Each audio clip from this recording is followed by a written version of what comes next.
2 May 2026, Eastern Time. Spirit Airlines' yellow check-in screens light up one final message and die. 34 years of operation shut down all at once. 17,000 jobs evaporate in a single night. In Detroit, no one broke a window.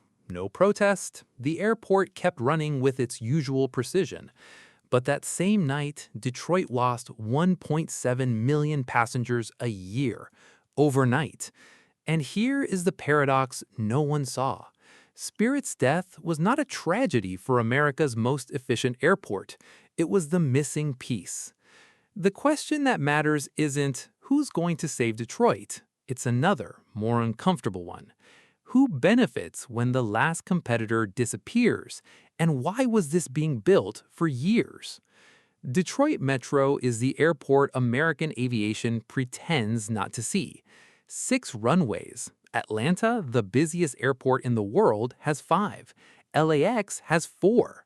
4 of those runways in Detroit run parallel, oriented north-south, a rare configuration that allows simultaneous independent takeoffs and landings, even when a storm off Lake Michigan brings down half of Chicago, 380 kilometers away.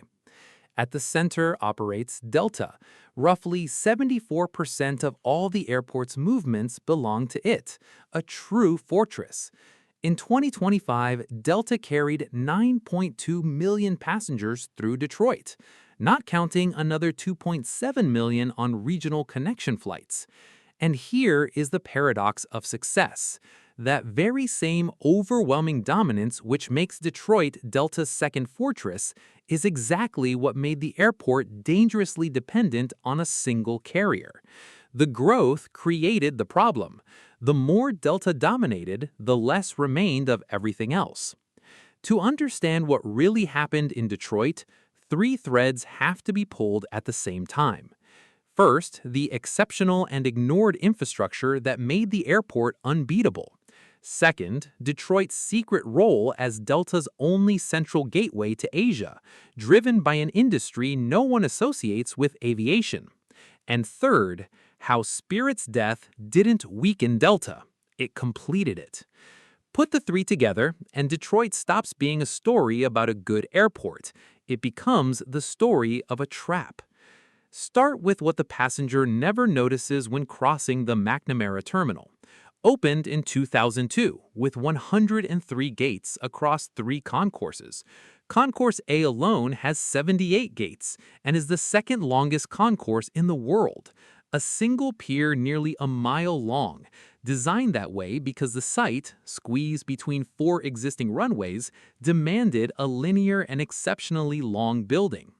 Inside runs the Express Tram, the people mover that covers the mile of Concourse A in just over 3 minutes, and the Light Tunnel, a 244-meter walkway lit by LED since October 2001, which has operated more than 100,000 hours without changing a single bulb. This is Detroit's best-kept financial secret. It built it right the first time. While Chicago burns billions to rebuild O'Hare and JFK spends a fortune on demolition and reconstruction, Detroit has no terminal replacement project. It has an award-winning terminal from 24 years ago that still works better than the new ones. Now add that to the dominance. Nearly 14,000 passengers connect in Detroit through Delta in each direction, 3,180 of them on international connections. An airport cheap to operate with idle runway capacity in an airspace that isn't saturated. For Delta, Detroit isn't an expense, it's margin. But the fortress had a crack, and it has a name: Spirit Airlines. Spirit was born in Michigan in the 1980s as a small charter company called Charter One. It grew until it became Detroit's second largest operator. It moved 1.7 million passengers a year through the airport, more than 11% of the entire market, behind only Delta. And most importantly, Spirit occupied the ground Delta didn't dominate, The low-cost leisure segment, Detroit's middle-class families flying cheap to Orlando, Tampa, the Caribbean. As long as Spirit flew, Delta did not have an absolute monopoly. It had to consider fares of $40, $50, and respond to them. For years, that's exactly what held prices down. Spirit was the only break. And in 2026, that break didn't fail gradually, it blew all at once. And this time, the stakes are much higher. The collapse was no accident. It was the culmination of a consolidation that had been coming for a long time. Spirit entered Chapter 11 twice in 9 months, first in November 2024, again in August 2025. Then came the blow no one had in their models. The price of jet fuel doubled in some places after the United States and Israel attacked Iran on February 28th. Spirit burned $100 million in fuel between March 1st and April 30th. Negotiations with bondholders for a last-minute rescue from the Trump administration failed. Here's the detail that creates the wow moment. Spirit was just weeks away from emerging from bankruptcy. It had almost made it. As its chief financial officer said, after fighting valiantly for months and having all but succeeded, no alternative remained to an orderly wind-down. And the vulnerability of this bat, it depends on no one filling the void. If a competitor of scale entered Detroit, the fortress would crack again. The question is, does that competitor exist? The answer is cold, and it's in the numbers. When Spirit fell, several airlines rushed to promise they'd capture its passengers. United, Frontier, American, Southwest, JetBlue, and others announced capped fares to bring travelers home. United said it took in about 14,000 Spirit customers on a single Saturday. Southwest, more than 20,000. On paper, it looked like the void would be filled in weeks. And here's the point that money alone doesn't solve. The problem is structural, not financial. Building a presence in a hub isn't a matter of lowering fares on a Tuesday. It's years of negotiated slots, gates won, crew bases assembled, routes fed by connections. It's physical and contractual infrastructure that accumulates slowly. Delta already has all of that. 74% of the airport, waiting. A connection machine already calibrated with nearly 14,000 passengers connecting per day. A competitor wanting to challenge that would have to build from scratch what Delta took decades to erect, and would have to do it exactly when fuel spiked and broke Spirit. Meanwhile, more than 90 Spirit planes ended up scattered across the country when the company stopped flying in an environment of mass confusion, with no one wanting to touch them.